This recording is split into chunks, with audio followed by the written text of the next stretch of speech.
Hey guys, welcome to Just Sleep Stories, and tonight we're going somewhere that polite Victorian society absolutely refused to look directly at, even though half of them were there every Tuesday. Tonight we're talking about the women who worked in Victorian brothels. Not the candlelit velvet-curtained fantasy version that novelists romanticised. Not the tragic operatic heroine dying beautifully of consumption in the final act. I mean the real women, cold, tired, resourceful, and navigating one of the most complicated and quietly brutal existences the 19th century had to offer. So before you get comfortable, take a second to like the video and subscribe, but only if you genuinely enjoy what I do here. Leave a comment telling me where you're listening from and what time it is for you. Honestly, I think most of you are horizontal in bed pretending you'll fall asleep in 5 minutes, and we both know that's not happening. Let's pause for a second, because I have some questions. Have you ever wondered what it actually cost to rent a room in a Victorian brothel, and whether the rent was fair, or whether the madam just made up numbers whenever she felt like it? Did these women get days off? Did they have friends? Did they eat well? Or were they surviving on gin and bread crusts and quiet desperation? What did they wear when they weren't working, and who washed it? Was there any version of a social life, or did the job swallow everything whole? Could you get sick, and if you did, who on earth was going to help you? Was there any way out? And if there was, did anyone actually take it? And perhaps most importantly, were there rules? Like actual written down rules? Or was it more of a, we'll tell you what you did wrong after you've already done it situation? Because that sounds exhausting, and frankly, deeply relatable. Congratulations. You have just woken up in London, 1862. The Thames smells like something has died in it, because something has. The streets are slick with rain, and worse. You're 19 years old, you have exactly one good dress, and someone is about to offer you a job. Good luck. Let's talk about how a woman ended up working in a Victorian brothel in the first place, because the answer is almost never what people assume. Hollywood wants you to believe there was some dramatic moment of ruin, a seduction, a villain, a single catastrophic choice. But the reality was quieter and considerably more depressing than that. Most women who entered the trade in Victorian England arrived there through a slow, grinding accumulation of bad luck. A dead father, a violent husband, a factory job that paid so little it was effectively decorative, or simply the discovery that London in the 1860s was an extremely expensive place to be poor in. You didn't fall. You were pushed, incrementally, by a world that had very few other doors open to a woman without money, connections, or a man willing to put his name to her survival. Picture yourself at 17, maybe 18, standing in a city that does not care about you in any measurable way. Your father died last winter. Your mother is remarried to someone who made it clear, without saying anything directly, that there is no particular room for you in the new arrangement. You've tried the factory. You've tried domestic service. The factory paid you 4 shillings a week, which sounds like a number until you try to put a roof over your head with it, at which point it becomes a joke in very poor taste. Domestic service paid slightly better, but required you to be invisible, silent, and grateful 18 hours a day, and the man of the house had a way of looking at you that made the back of your neck go cold. You left. You had to. And now you are standing in a city of 2 million people with approximately nowhere to go, and the kind of hunger that starts as discomfort and ends, if you ignore it long enough, as something considerably more serious. The routes in were varied, but the destination was often the same. Some women were recruited directly, an older woman, friendly and practical and not immediately alarming, who happened to mention that she knew of a house where a girl could earn decent money and have a warm room besides. The offer sounded reasonable. It usually sounded reasonable. That was rather the point.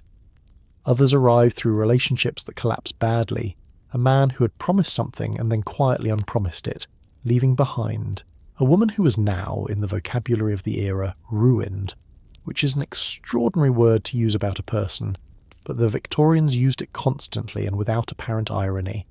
Some women came from the ranks of the already working poor, seamstresses, flower sellers, laundry women, all occupations that paid so inadequately that the difference between them and the trade was more social than financial. A seamstress in 1860 could expect to earn roughly the same as a factory girl and ruin her eyesight doing it. The trade paid more. That was simply true, and pretending otherwise didn't help anyone. A researcher named Henry Mayhew, who made it his business in the mid-Victorian period to actually ask working people about their lives, recorded women explaining this calculation with the kind of flat clarity that tends to make comfortable people extremely uncomfortable. It wasn't that they didn't understand the costs, they understood them perfectly. They'd simply run the numbers on the alternatives and found them equally grim and considerably less profitable. The moral reformers of the era preferred a different narrative. The innocent corrupted, the pure dragged down, the fallen woman as passive object of tragedy rather than active agent of her own survival. That narrative was easier to fundraise around. It also had the significant disadvantage of being mostly wrong. The women who entered the Victorian sex trade were, in the overwhelming majority, making a calculation under conditions that gave them almost nothing to calculate with. They were not naive. They were not confused about what the life cost.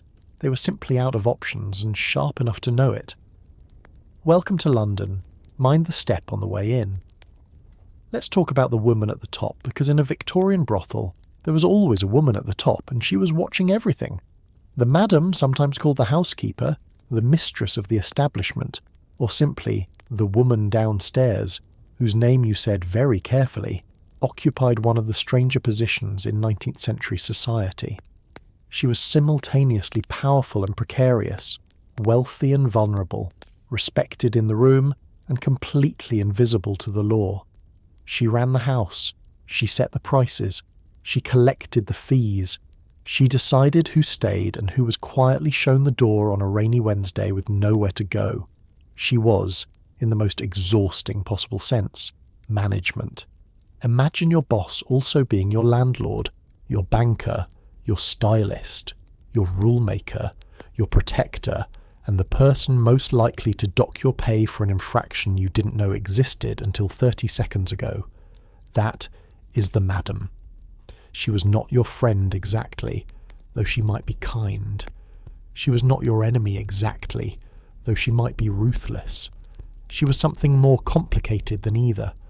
A woman who had usually arrived at her position through the same trade she was now managing, and who had therefore learned, through direct personal experience, exactly how much leverage she held over a woman with nowhere else to go.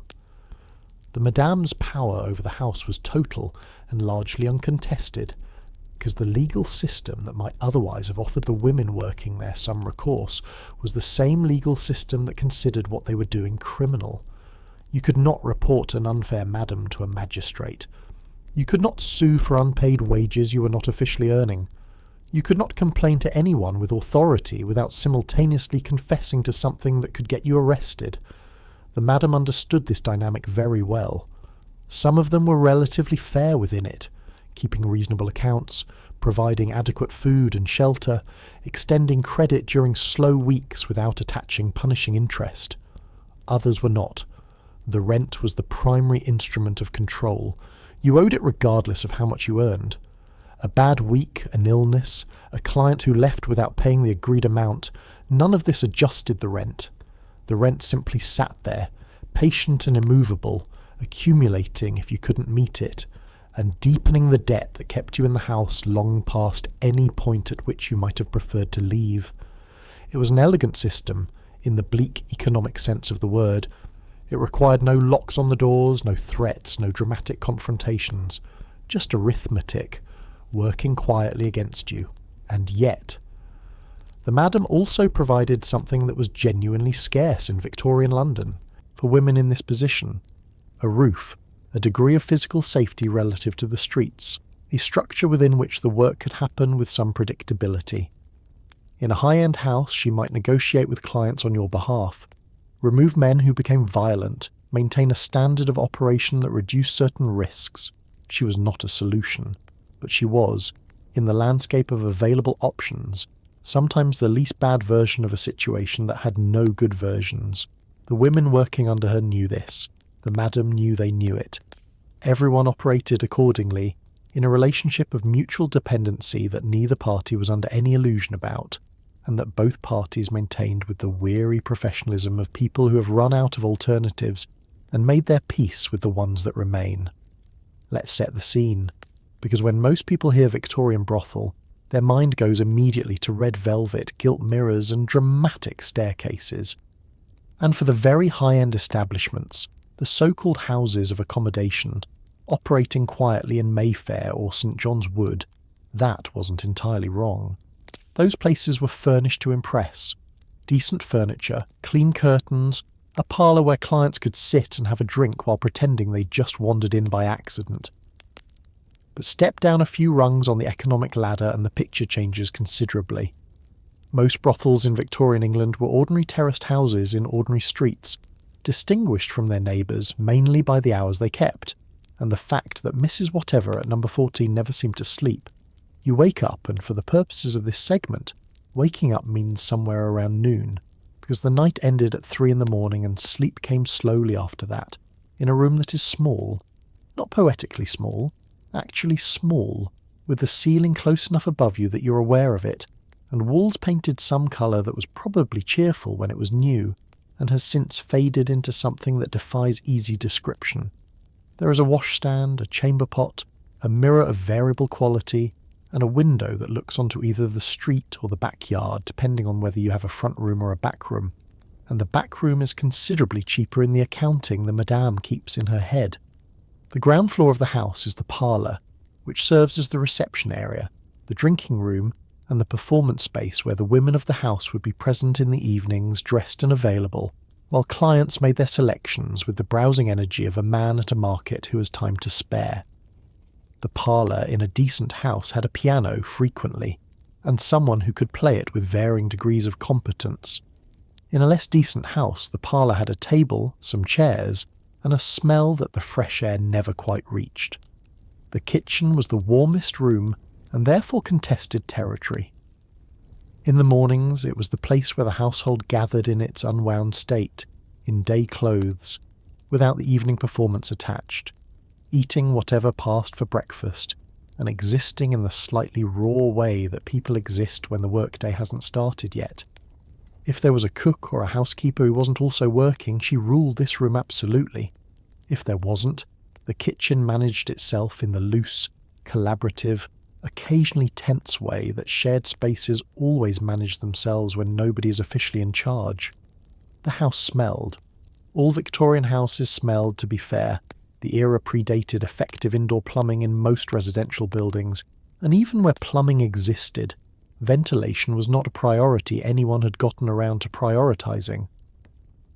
But a brothel had its own particular atmosphere. Perfume applied in quantity to compensate for the absence of bathing, gas lamps burning through the night, the human occupation of every room at hours when those rooms were not designed to be occupied. By morning, the smell had settled into something navigable. By evening, before the lamps were fully lit and the work began, it was almost ordinary. Almost. Here is where things get uncomfortable, and by uncomfortable I mean financially catastrophic, in ways that would make a modern accountant weep into their spreadsheet. The economic structure of a Victorian brothel was not designed for the benefit of the women doing the work. Shocking. I know. Sit with that for a moment. The basic arrangement in most houses went like this. The woman working there was not technically an employee. She was, in the creative accounting language of the era, a lodger. She paid rent to the madam for her room, her board, her clothing if the house supplied it, and often a percentage of any earnings on top of that. What she kept, after all of that was subtracted, was sometimes remarkably close to nothing. Let's run the numbers, because the numbers are illuminating in the particular way that numbers are illuminating when they reveal that a system has been engineered to keep you exactly where you are. Weekly rent in a London brothel in the 1860s ranged from roughly 3 shillings in a cheap house to considerably more in an establishment that considered itself above average. Your board, meals, such as they were, added to that. If the house had supplied your dress, and many houses did because it was easier to control what the women looked like, If you controlled what they wore, the cost of that dress was being subtracted from your earnings at a rate determined entirely by the madam and subject to revision at any time. Add to this the percentage of each client's fee that went to the house, which varied but was rarely less than half. What remained for you, after all of this, depended enormously on how busy the house was, how senior you were within its informal hierarchy, whether the week had been good or slow, and whether the madam was in a reasonable mood when she did the accounting. In a good week, you might clear enough to feel like the arrangement had some logic to it. In a bad week, during illness, during the slow months, during any of the many circumstances that reduced the traffic through the house, you might end the week in debt, the deficit logged carefully in the madam's book against future earnings, accumulating interest in whatever form the madam had decided interest should take. It was, if you looked at it from a certain angle, a masterpiece of economic control. There was no moment at which you were technically imprisoned. There was no chain. There was simply a ledger, maintained with the calm persistence of someone who understood that debt is a more reliable restraint than any lock, because it follows you out the door and down the street, and all the way to wherever you think you're going. Women who tried to leave while in debt to the house were, in the informal economy of the trade, considered to have stolen the amount they owed.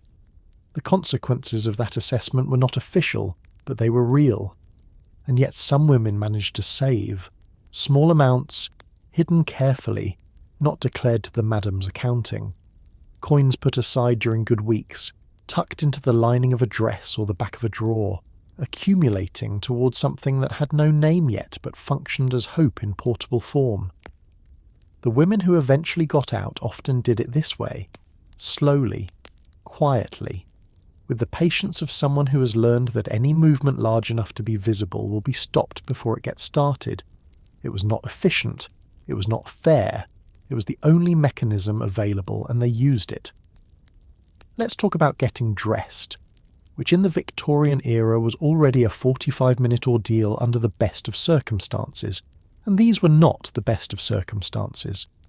The clothing worn by women in the trade occupied a strange middle space in Victorian fashion, caught between the respectable world they had largely left behind and the theatrical presentation the job required. In high-end houses, the madam often supplied the dresses herself, which sounds generous until you realise those dresses were logged against your earnings and you were paying for them whether you wanted to or not. They were designed to look expensive to the client and cost as little as possible to replace when they inevitably got damaged, stained, or dramatically torn in circumstances the house preferred not to discuss. The getting dressed happened in the late afternoon, in the couple of hours before the evening began in earnest. It was, in its way, a ritual, the transformation from the day self who had existed in ordinary clothes doing ordinary things into the evening self, who had a different name in some houses and a presentation calibrated to the expectations of the men who would be coming through the door. You started with the corset because everyone in Victorian England started with the corset, the great democratic torment of the century, which cinched and shaped and redistributed the body into whatever the era decided the body should look like, and which made breathing a conscious activity rather than an automatic one. The dresses in middle-range houses were louder in colour than respectable fashion permitted, deeper reds, brighter yellows, the kind of palette that announced its own intentions before you had said a word. They were cut lower at the neckline than a respectable woman would have countenanced, though by modern standards the difference was smaller than the Victorians would have liked you to believe. The hair was done up, often elaborately, sometimes with additions that made it more elaborate than what grew naturally from your head. The effect, assembled, was of someone who had made a significant effort, which was true, and who was available, which was also true, and who was entirely comfortable with all of it, which was sometimes true, and sometimes the best performance of the evening. What the clothes could not do was keep you warm in the way that practical clothing keeps you warm, because practical clothing was not the point. A London evening in November, in a dress designed for visual impact rather than insulation, in shoes that looked presentable and felt like instruments of minor torture, was a cold and uncomfortable experience. The parlour had a fire, usually, and you stayed close to it. The upstairs rooms were heated to varying degrees depending on what the coal allowance permitted, and how generous the madam was feeling about the coal allowance that week. By morning, the dress came off, and the day self reassembled itself from the ordinary clothes folded over the chair.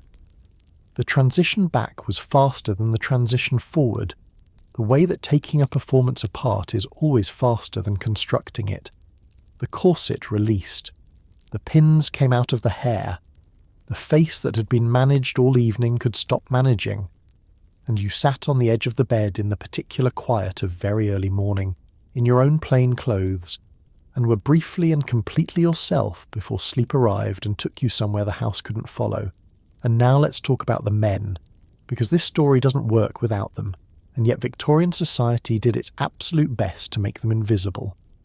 The clients of London's brothels in the mid to late 19th century were not, despite what the moral reformers of the era like to imply, some alien category of depraved outsider.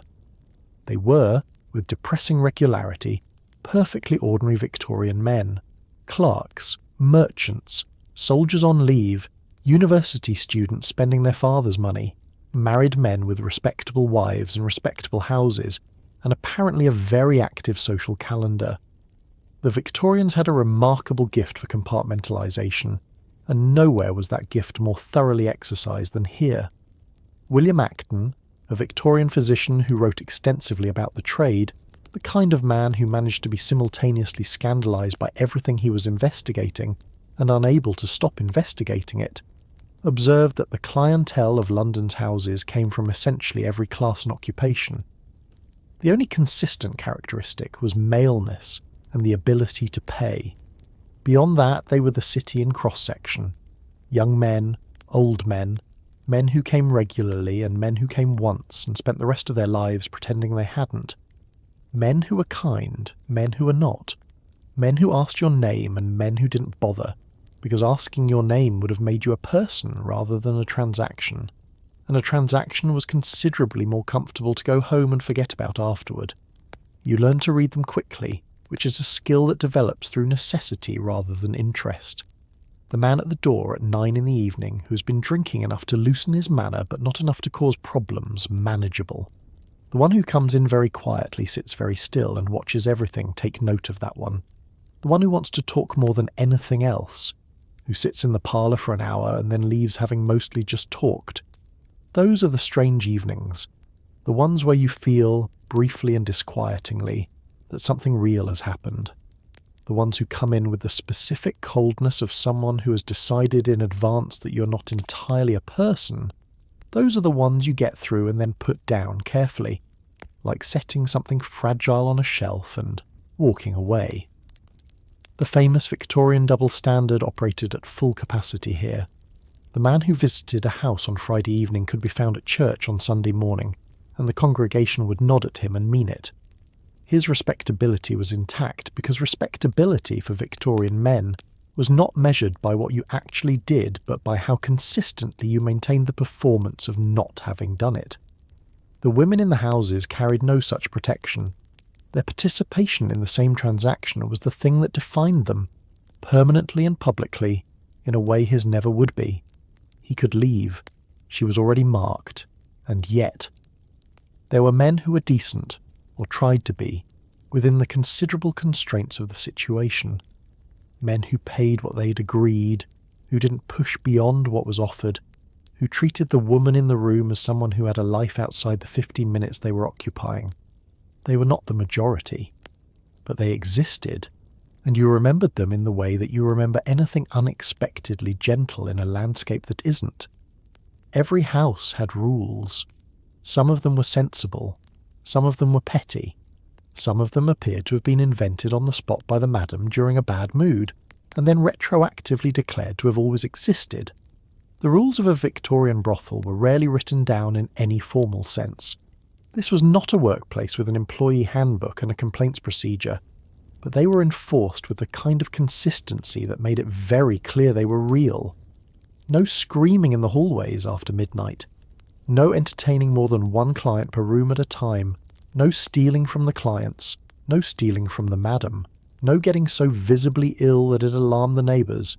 No falling in love, or at least no showing it. The list went on, and the penalties for breaking any item on it were generally informal, immediate, and not subject to appeal. Think about the last workplace you had with unclear expectations, where you learned the rules by accidentally breaking them and being corrected in front of other people. Now add the complication that getting fired from this job meant losing both your income and your housing simultaneously, and you start to approximate the stakes involved in navigating the house rules. Every new arrival spent her first weeks in a state of careful observation, watching how the other women managed the madam, watching what the madam watched, learning which infractions were genuinely punished, and which were announced loudly but quietly forgotten after a day or two. It was an education with very high tuition and no formal graduation. The rules around clients were the most consistently enforced, because clients were the revenue and the revenue was the point. You received them according to the house's schedule. You did not negotiate private arrangements that cut the madam out of the accounting. You did not see a client outside the house without permission, which was rarely given. If a client became violent, and sometimes they did, with the specific confidence of a man who believed that money had purchased the right to behave however he liked, you were expected to manage the situation without creating a disturbance that would carry into the street and inconvenience the neighbours. Managing the situation, in practice, meant absorbing a significant amount of behaviour that no one in a reasonable world would have asked you to absorb. The rules around the other women in the house were less formally stated but equally real. You didn't steal from each other. You didn't go to the madam with complaints about another woman if you could possibly avoid it, because the madam's version of conflict resolution tended to benefit the madam rather than either of the parties involved. You shared the inconveniences of the house, the cold water, the slow fire, the mornings when the bread had run out, with the weary fairness of people who understand that the alternative to sharing inconveniences is experiencing them alone. You kept each other's confidences, because in a house where privacy was structurally impossible, confidence was the only currency that had no cash value and couldn't be subtracted from your earnings. The strangest rules were the ones about feeling. You were not supposed to appear unhappy in front of clients, which is a rule so obviously unenforceable that its existence says more about the house's anxieties than about any practical reality. You were not supposed to cry where anyone could see you, unless the crying itself was part of the performance and therefore professionally sanctioned. You were supposed to manage your own interior landscape with the same competence that you managed everything else, keeping whatever was actually happening in there invisible and unavailable, a room in the house that nobody else entered. Most women did this. It was not free. It cost something that didn't show up in the madame's ledger but accumulated just as reliably. Let's take a moment to talk about food, because the body has to go somewhere in all of this, and the Victorian body required fuel whether the economy cooperated or not. The eating arrangements in a brothel varied wildly depending on where you were in the hierarchy of establishments. In a well-run house, meals were provided as part of the lodging arrangement, which, as we've already established, you were paying for regardless, and they were generally adequate in the way that adequate means you weren't actively starving, but you weren't exactly being nourished either. Think bread, cold meat, tea that had been stewing since morning, and the occasional vegetable making a token appearance before retreating in embarrassment. It was the kind of eating that kept you upright and not much more. Your day, in terms of meals, ran at the wrong end of the clock. Breakfast happened somewhere around noon because midnight was when you'd stopped working, and 3 in the morning was when you'd finally fallen asleep, and expecting anyone to be coherent at 8 on that schedule is the kind of optimism that survives approximately 1 week of trying before it gives up and goes home. Noon brought bread, possibly some cheese, tea strong enough to do structural work, and whatever was left from last night's supper if anyone had thought to cover it against the kitchen's various inhabitants. You ate in the kitchen, usually in your day clothes, with your hair still unpinned, in the loose, unperforming way that the kitchen permitted and the parlour never did. The main meal came in the early evening before the work began, A sensible arrangement in theory, since eating well before a long night is straightforward common sense, but in practice often compromised by the reality that the house's budget for food was managed by the madam with the same attention to economy she applied to everything else. A large pot of stew, heavy on the potato and turnip and light on whatever had nominally given it its name, served with bread that was fresh twice a week, and its own interesting opinion on the other 5 days. On good weeks, there was meat in the stew in quantities sufficient to be identified. On bad weeks, it was present mainly as a memory and a flavour. What you craved and what you got were rarely the same thing, which is a sentence that applies to almost every aspect of this life, but is especially true of food.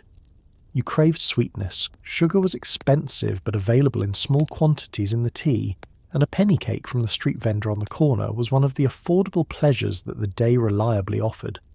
You craved warmth and substance, the kind of meal that sits in the middle of you and makes the cold feel further away. Sometimes you got it. Often you got the functional version of it, assembled from whatever was cheapest at the market and prepared by whoever was least busy that afternoon. The women in the house supplemented the house meals when they could. A meat pie from a street stall after the evening ended, fruit when it was cheap and in season, the occasional indulgence funded by a good week's accounting. Eating outside the house was one of the small freedoms the life permitted, a moment of choosing something for yourself in a day composed largely of things chosen for you by other people. You sat on a step or a low wall, in the early morning when the streets were emptying of their nighttime population and filling with their daytime one, eating something warm that you had bought with your own money, and for approximately the length of time it took to finish it. The ledger and the madam and the evening head were all somewhere else. And now we arrive at the part of the story that is genuinely hard to sit with, even through the fog of 160 years. Health in the Victorian sex trade was a slow, quiet catastrophe, playing out behind closed doors, with almost no institutional support and a great deal of active indifference from the society that had created the conditions for it.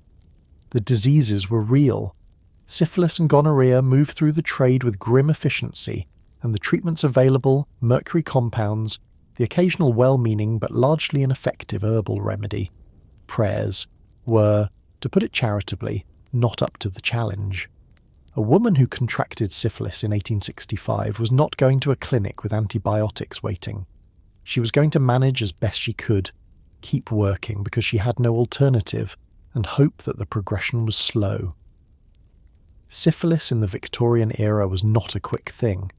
It was a years-long negotiation between the disease and the body, moving through stages with the patient inevitability of something that has decided it has all the time in the world.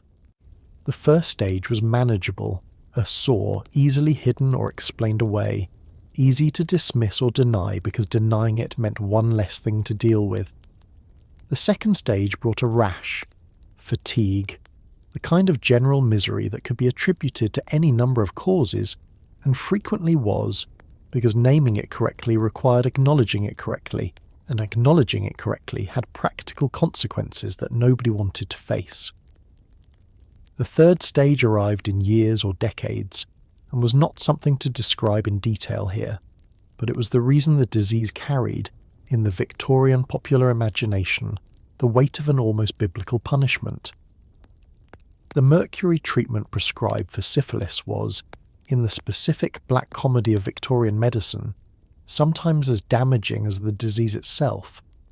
Mercury chloride, applied or swallowed in quantities sufficient to produce what the doctors called a salivary flux, meaning you were producing extraordinary amounts of saliva as evidence that the treatment was working, caused hair loss, tooth loss, damage to the gums and jaw, and the kind of whole-body misery that made the original complaint seem, in retrospect, like a minor inconvenience. You took it anyway, because the alternative was worse, and because when a Victorian doctor told you to take something, the asymmetry of the relationship did not leave much room for a second opinion. Gonorrhea was more immediately disruptive and somewhat less catastrophic in its long-term trajectory, but it was also chronic and recurring and untreatable in any meaningful sense with what the era had available. Other conditions, the ordinary respiratory infections of the Victorian city, the skin conditions generated by poor hygiene and cramped living, the various consequences of inadequate nutrition, layered themselves on top of the primary occupational hazards and produced a state of health that was, for many women in the trade, simply background chronic illness, managed rather than cured, worked through rather than recovered from. The women looked after each other in the absence of anyone else doing it. This is not a small thing. They knew the remedies that helped, the ones that didn't, the symptoms that meant a doctor was necessary despite the cost and exposure that entailed. They shared the practical knowledge that accumulates in any community of people, navigating the same set of risks. Who to see, what to say and not say, how to manage the madam's awareness of your condition, if your condition would affect your ability to work. It was informal and imperfect and entirely real. In a world that had structured itself to look away from them, they turned to face each other instead. In 1864, the British government looked at the health crisis unfolding in its garrison towns and naval ports and decided to do something about it. What they did was pass the Contagious Diseases Acts, a piece of legislation so breathtaking in its one-sidedness that it became one of the most protested laws of the Victorian era, and not just by the women it targeted. Under the Acts, police in designated areas could stop any woman they suspected of being a prostitute and compel her to undergo a medical examination. Not the men, just the women.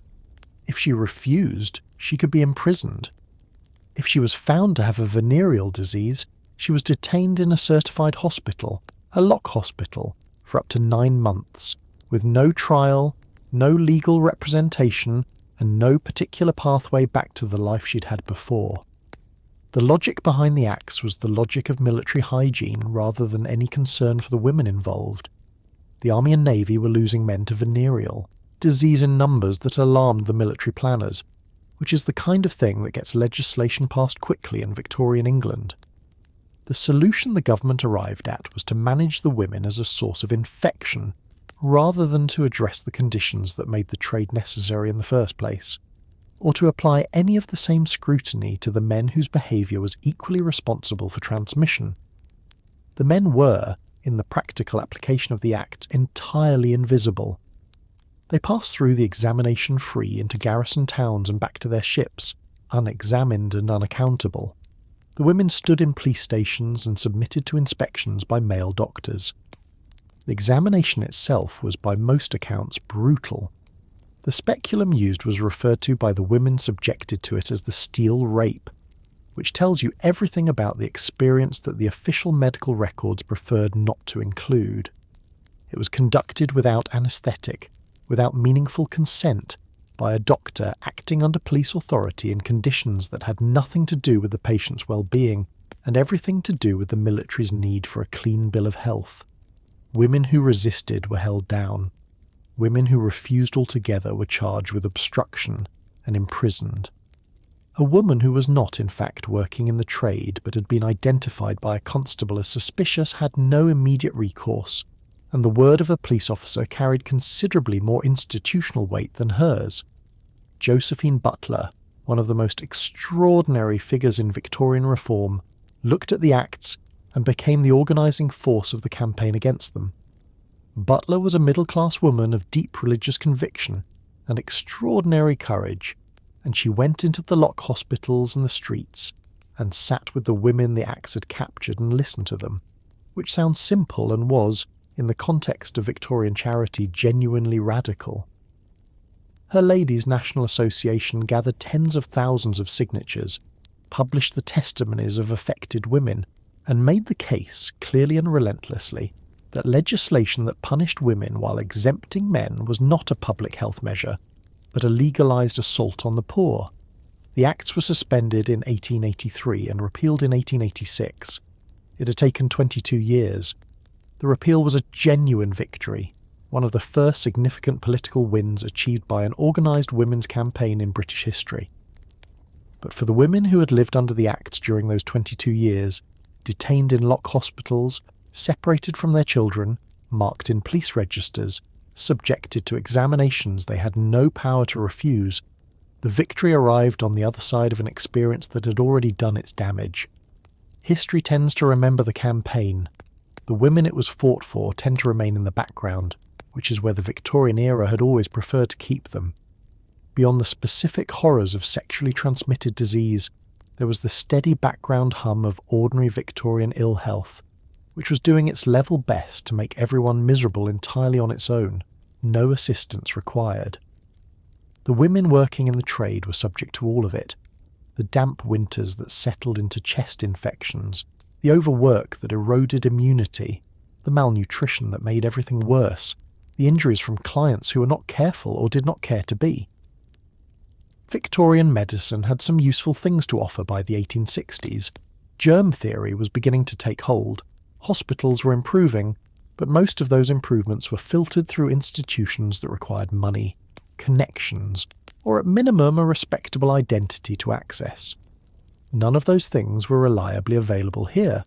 London in winter was a respiratory event. The coal smoke from a million chimneys settled into the streets in a particular kind of fog that the Victorians called a particular Eula, and everyone else called a reason to stay indoors, which was unfortunately not an option when the indoors was damp and poorly ventilated and heated by a fire that the coal allowance kept smaller than you'd like.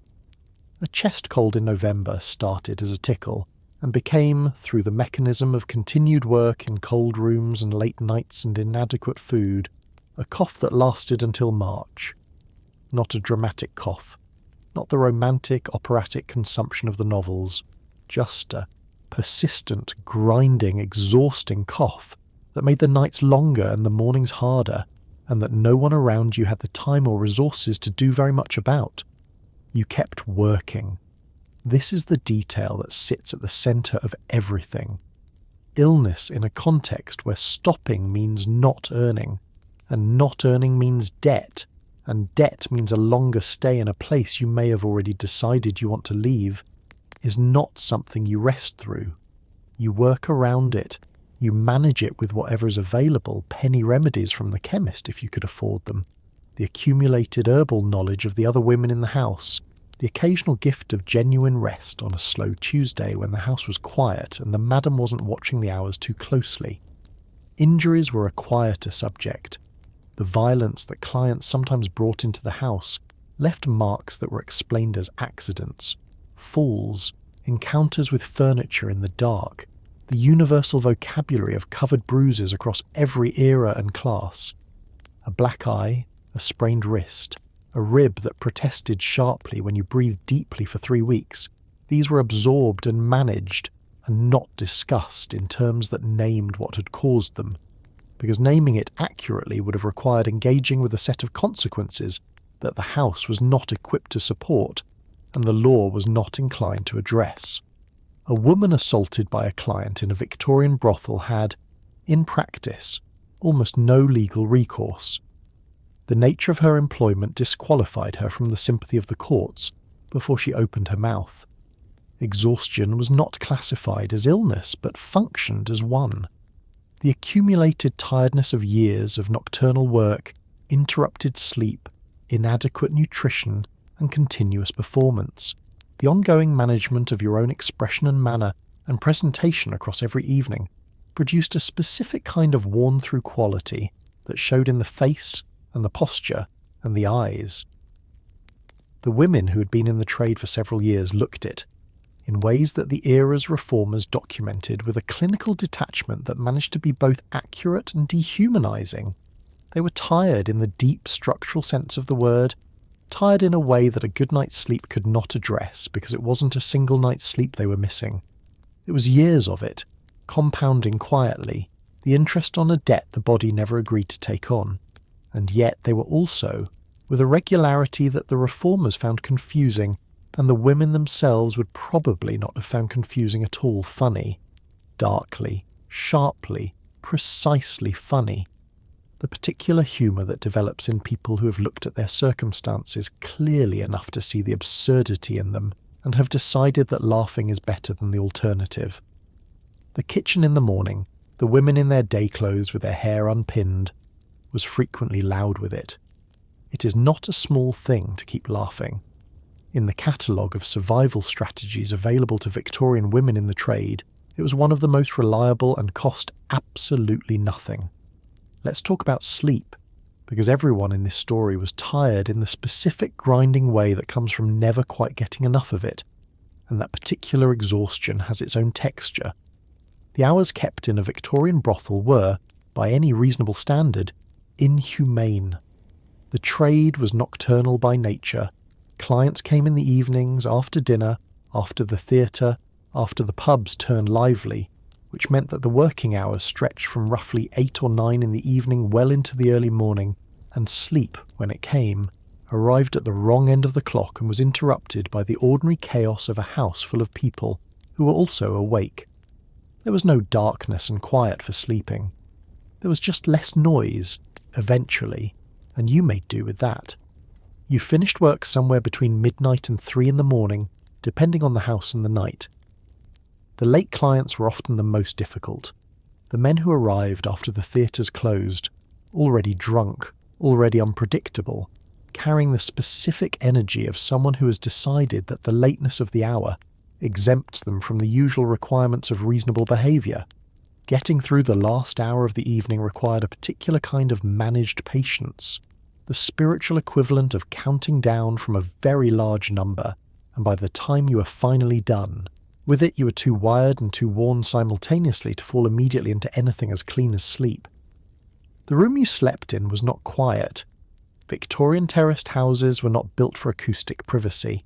The walls were thin enough that you were aware of your neighbours' nights whether you wanted to be or not, and the house itself continued to make its noises, footsteps on stairs, the creak of doors, the settling sounds of a building that had been built quickly and cheaply and was expressing its opinions about that on an ongoing basis. If you shared a room, which in cheaper houses was common, someone else's breathing and movement and occasional nightmares were also part of the acoustic landscape you were trying to sleep inside. The bed itself was a variable. In better establishments, it was a proper bed with a mattress and adequate coverings, which sounds like a low bar and was genuinely not, relative to what a significant portion of Victorian London was sleeping on. In cheaper houses, the mattress was thin and the coverings were insufficient for the winter temperatures in a room with a fire that had gone out around midnight, and you slept in your clothes or your warmest available alternative and woke up cold and stiff and did it again. The luxury of sleeping in a bed that was entirely yours, that held only your warmth and your body, was something that varied enormously across the hierarchy of houses and was never taken for granted by anyone who had it.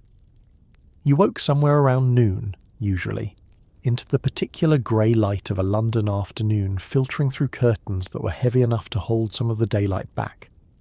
The first moments of waking had their own quality, a few seconds before the day's full inventory reassembled itself, before the ledger and the evening ahead and the ache in your shoulders all returned to their positions. Some mornings that gap between sleep and full consciousness was the best part of the day. Other mornings it arrived already carrying everything with it. No gap at all, just the continuous weight of the life picking up exactly where it had set you down. You learned not to prefer one over the other too strongly. Preference in this context was an investment with poor returns. Here is something the moral reformers of the Victorian era were very reluctant to admit. The women in these houses frequently liked each other. Not always, not universally. There was competition and jealousy, and the occasional spectacular falling out over things that seemed small from the outside and were enormous on the inside. But there was also, documented in memoirs and reformers' records and the occasional court testimony, genuine friendship, the kind that forms between people who share an exhausting, isolating life, and have the good sense to recognise that the person next to them understands it in a way no one else does. They lent each other money, they covered for each other, they sat with each other when they were sick and there was no one else to sit there. The friendships that formed in the houses had a particular quality, forged as they were under conditions that stripped away most of the social performances that friendships in the respectable world required. You couldn't pretend to be something you weren't with a woman who lived in the next room and had seen you at your worst at 7 in the morning.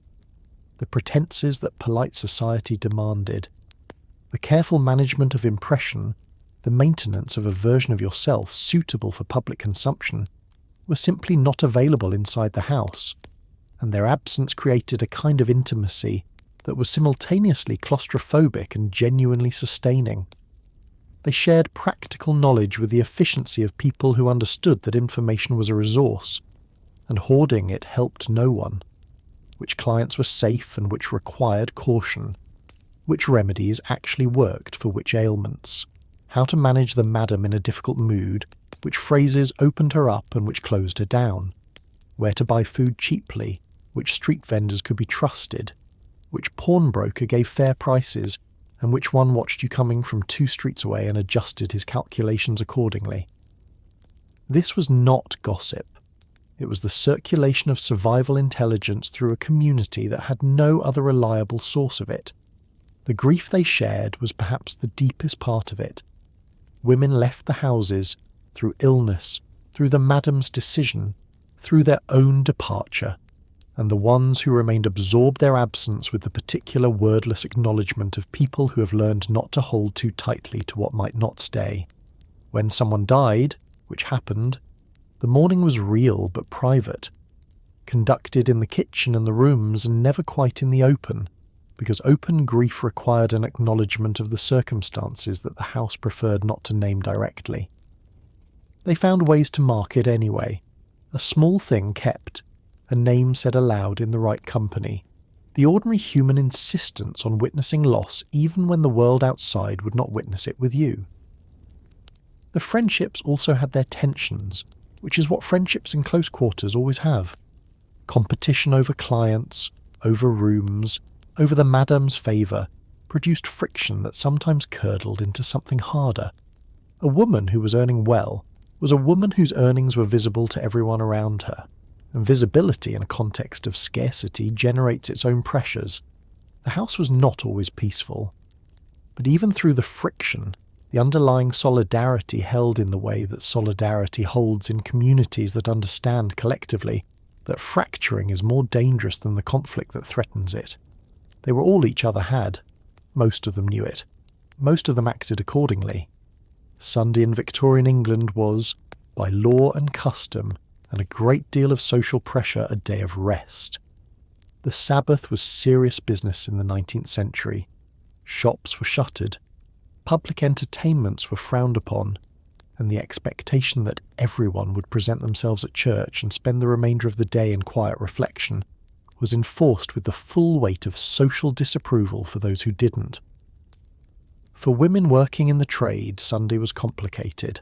The houses didn't always close, the clients didn't always respect the calendar, but there was in many establishments a slightly lighter air on Sunday mornings, a later start, a slower pace, the possibility of a few hours that belonged to you in a way the rest of the week didn't.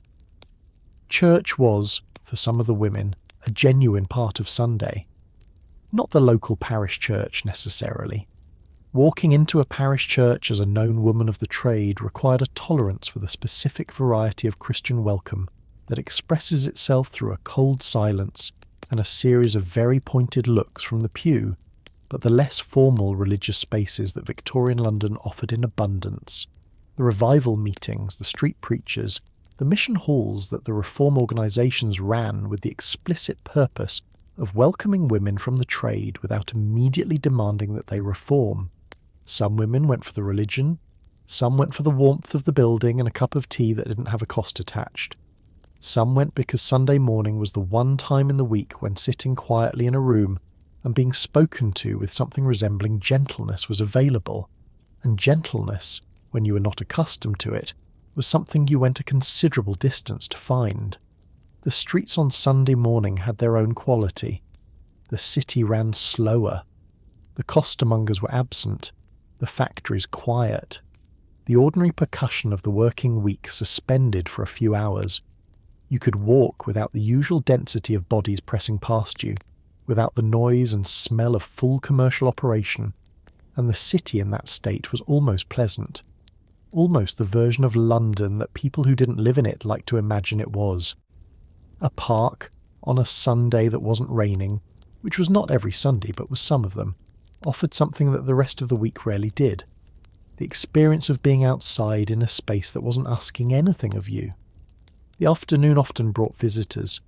Sunday was, paradoxically, also a day when certain clients came, men whose weekly schedules placed their free time on Sunday afternoons, whose wives were visiting family or managing the household or otherwise occupied, who arrived at the house in their Sunday clothes smelling of church and roast beef, and the particular self-satisfaction of a man who had acquitted his religious obligations and felt that the afternoon was therefore his to dispose of as he liked. The slightly lighter air of the morning did not always survive the afternoon.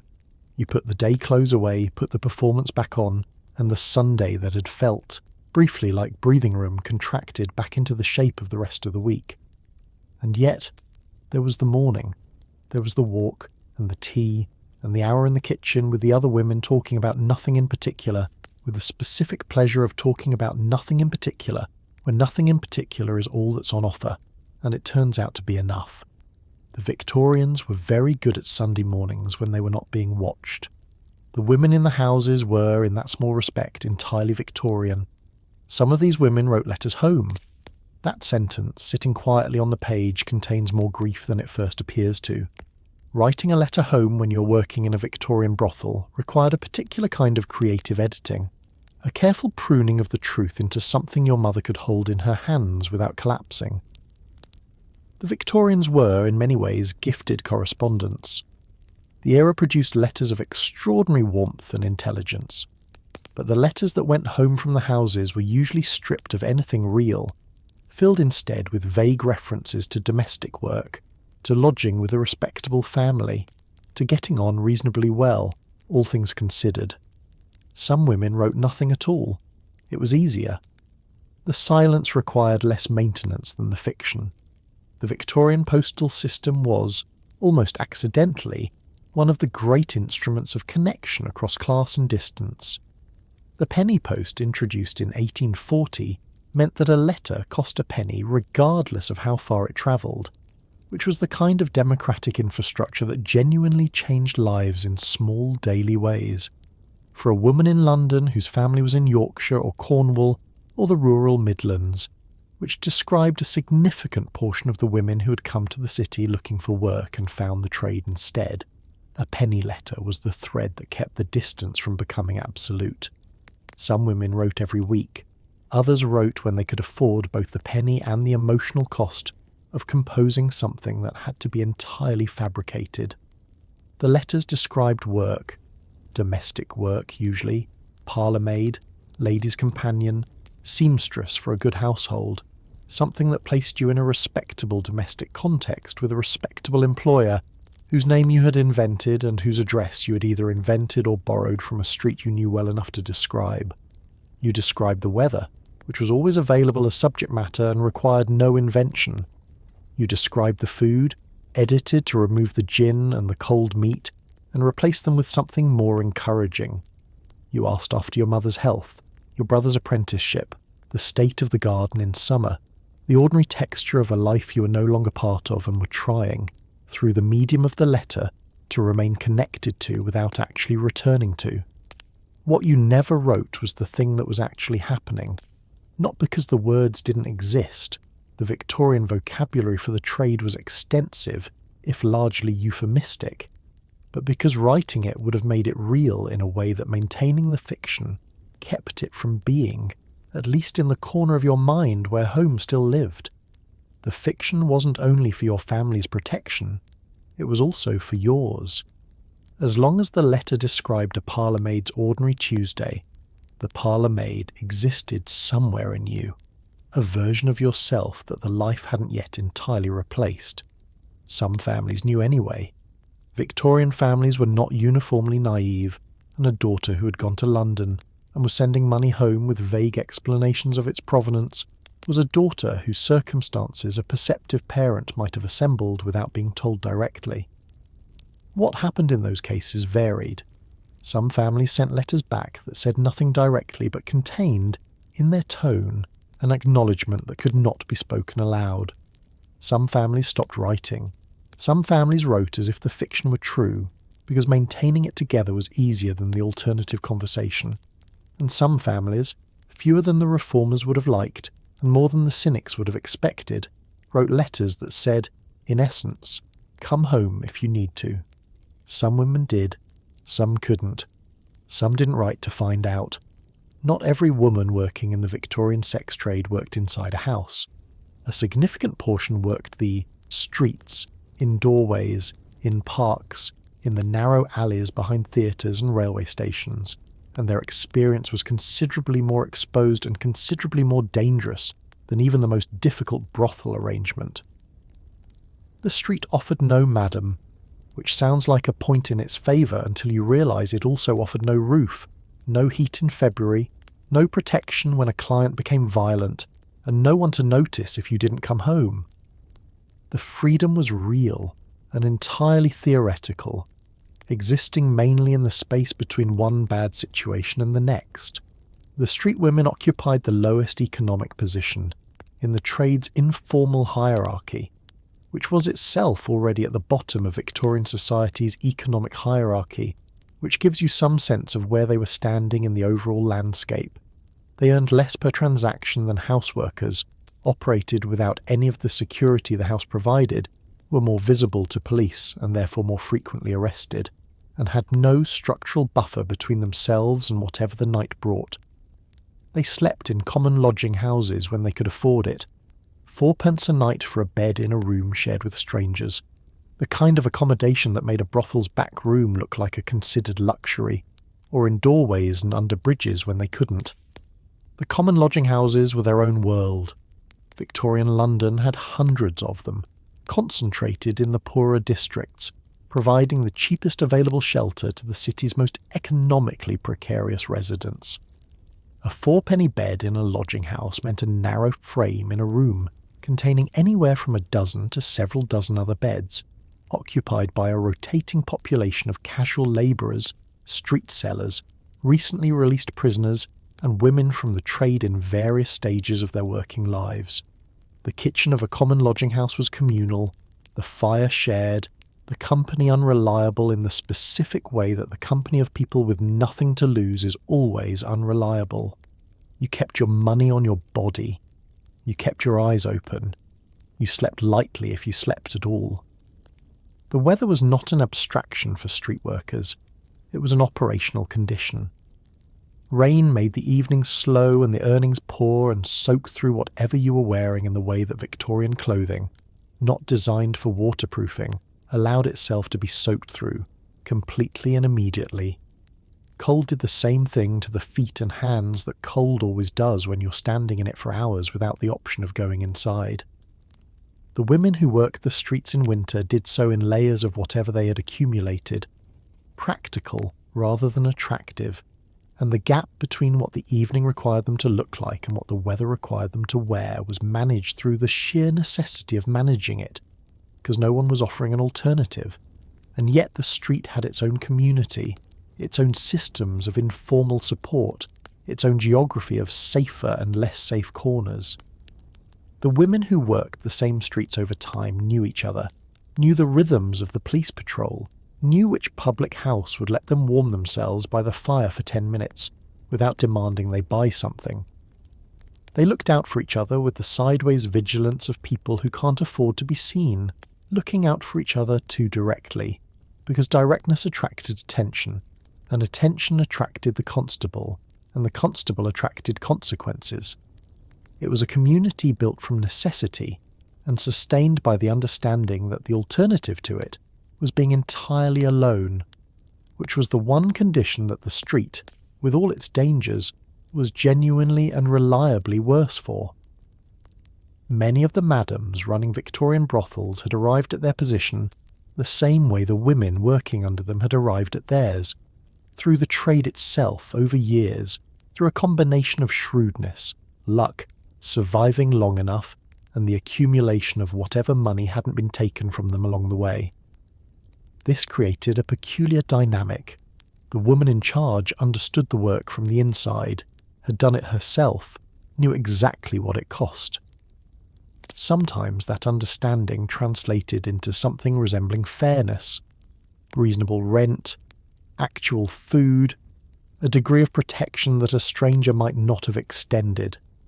And sometimes it translated into something harder, the knowledge of how the system worked, deployed without mercy, because she'd learned that mercy was expensive and she wasn't running a charity. The path from worker to madam was not common, but it was real, and it represented the only significant upward mobility that the trade's internal economy offered. A woman who worked carefully, saved systematically, cultivated the right relationships, and managed to exit the active work before the work extracted everything she had might, over years, accumulate enough to rent a house and begin operating it. The transition required capital, connections, and a particular kind of temperament, the ability to manage people, manage money, manage relationships with police and landlords and clients, and the women working under you, all simultaneously, all in a context where the legal standing of your entire enterprise was somewhere between precarious and non-existent. The madams who had come up through the trade brought a specific competence to the role that a woman entering from outside it could not easily replicate. They knew what the work felt like from the inside, which meant they knew which requests were unreasonable, which clients were genuinely dangerous, which pressures on the women in their house were structural and unavoidable, and which were gratuitous. Some of them used that knowledge with what might generously be called professional fairness, setting rents that were extractive but survivable, providing food that was adequate, maintaining a house where the work could happen, with some degree of predictability and safety. In the landscape of available options, this was not nothing. Others used it differently. The woman who had learned, through her own experience, exactly how much leverage a debt-ridden lodger with nowhere to go could be subjected to, was not automatically inclined toward compassion by that knowledge. Sometimes experience produces empathy. Sometimes it produces a clear understanding of where the pressure points are, and how hard you can press them before something gives. The madames who ran houses exploitatively were not anomalies. They were the logical product of a system that had taught them, through direct personal instruction, that people in vulnerable positions could be extracted from efficiently, and that efficiency was what kept the roof over your head in an enterprise the law could shut down at any moment. What the position gave, above everything else, was security of a kind that the work itself never had. Your own room, not rented from someone else. Your own fire, not allocated by someone else's coal budget. Your own name on whatever arrangement you had with the landlord, rather than a name in someone else's ledger. The madam stood inside the same system that had shaped her, but she stood in a different position within it, and the difference between those positions was, in the Victorian calculus of survival, almost everything. It was not freedom. It was not dignity in any form the respectable world would have recognised. But it was the closest thing to solid ground that the trade offered to the women who had lived inside it long enough to learn where the ground was. Victorian England had no shortage of moral reformers, and they had a great deal to say about the women in the trade. They wrote pamphlets, they gave speeches, they established rescue missions with names like the Female Mission, To the Fallen, and the Midnight Meeting Movement, and went out into the streets at night distributing religious tracts and invitations to come away from all of this and be saved.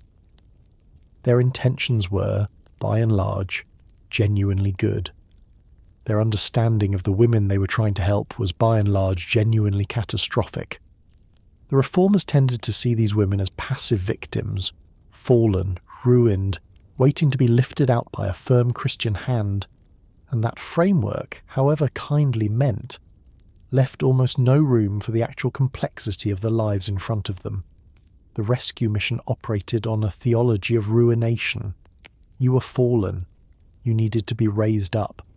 The raising up would be accomplished through religious instruction, practical domestic training, and a supervised transition into the respectable workforce, from which point your gratitude and reformed character would carry you forward into a decent life. It was a narrative with the satisfying shape of redemption, and it served the emotional and spiritual needs of the reformers as effectively as it served, or rather, failed to serve, the practical needs of the women.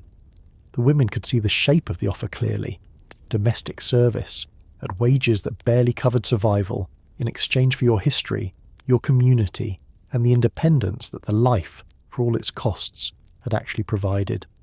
The reformers also brought with them a set of assumptions about what the women felt that turned out to be considerably more complicated in practice than in theory. They expected contrition. They expected a longing for rescue, a gratitude for the extended hand, an eagerness to leave the life behind that would confirm the reformers' understanding of it as purely degrading and wholly without any redeeming quality. What they sometimes found instead was women who were not especially contrite, who had complicated feelings about leaving a community that supported them for a respectable world that had already demonstrated its willingness to discard them, and who regarded the offer of domestic service with the scepticism of someone who had done the arithmetic before and not liked the result. Henry Mayhew, whose methodology of actually asking people about their own lives produced considerably more illuminating results than the reformers' approach, recorded women in the trade speaking about their circumstances with a directness that his readership found shocking. They were not universally miserable. Some of them preferred the life to the available alternatives, which was a statement the reform literature could not accommodate because it contradicted the foundational premise. Some of them were miserable, genuinely and deeply, in ways that the reform literature also could not fully accommodate because the misery came from the conditions of poverty and legal vulnerability rather than from the work itself, and addressing conditions required structural change rather than individual rescue, which was a larger and more expensive project than a mission could undertake. Josephine Butler, who was the great exception among Victorian reformers, understood most of this. She went to the women not to rescue them but to listen to them, and what she heard informed a campaign that addressed legal structures rather than individual souls. She was extraordinary. She was also largely singular. The vast majority of the reform effort continued to operate on the fallen woman model, rescuing individuals while the conditions that produced them remained entirely intact, which is the kind of efficiency that looks like action, while functioning as a very well-organised form of standing still. This is one of the harder segments, so settle in gently. Pregnancy in the Victorian sex trade was a crisis with no good outcomes available on the menu.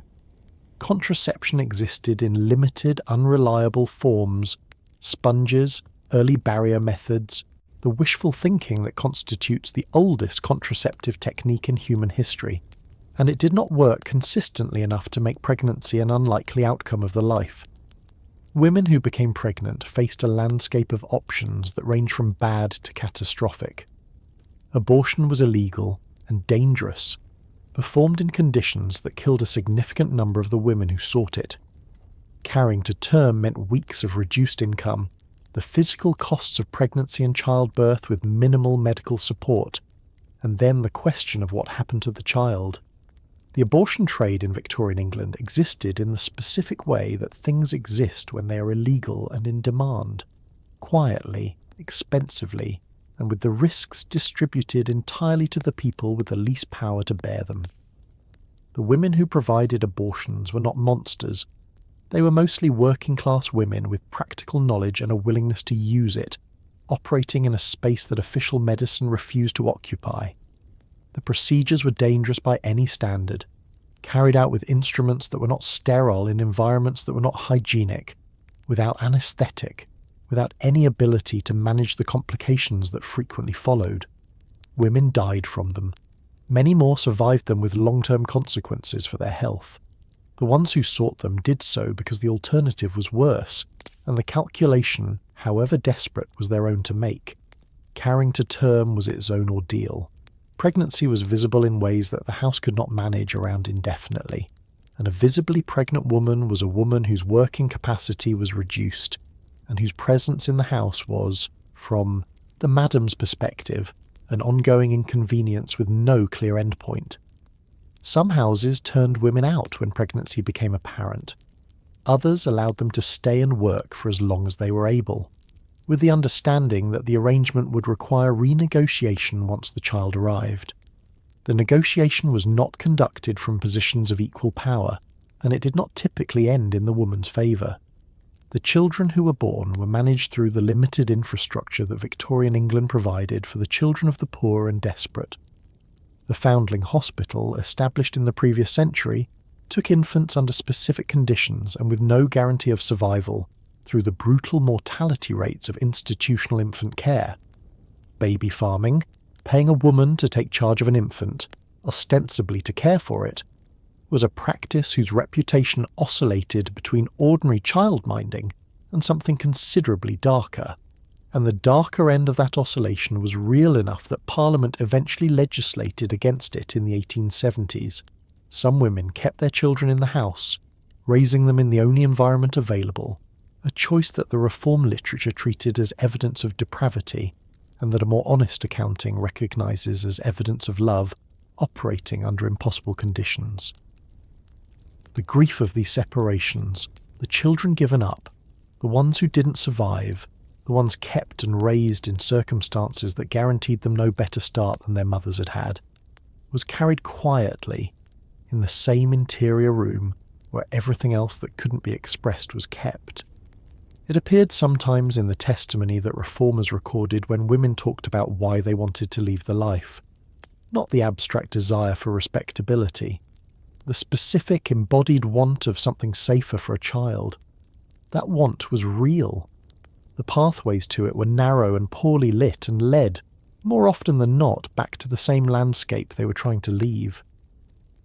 Let's talk about getting out, because that was the question that sat underneath everything else like a cold stone floor. Was there a door? And if there was, where did it lead? The reformers believed there was always a door.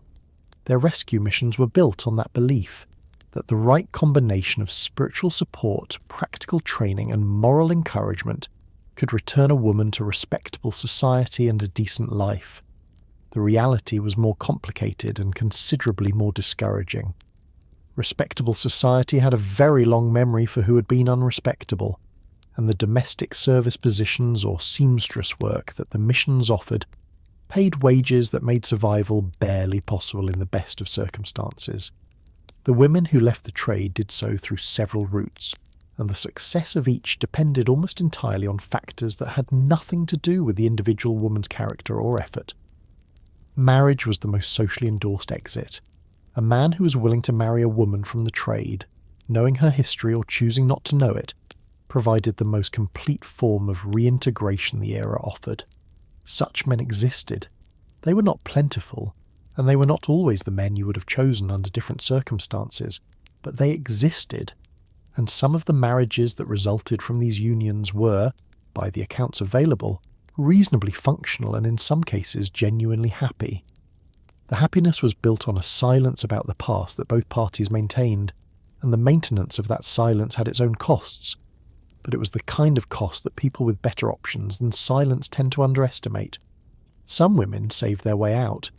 This was the slowest route and the one most dependent on circumstances beyond the individual's control, a house that didn't extract everything, a run of years without the major illnesses or pregnancies or legal encounters that could erase savings overnight. A madam whose accounting was more honest than most. The women who managed it arrived at the other end with a small capital and the need to construct an identity that didn't reference where it had come from. They became shopkeepers, lodging housekeepers, laundresses, the proprietors of small businesses that operated on the margins of the respectable economy, and asked few questions about the provenance of whoever was running them.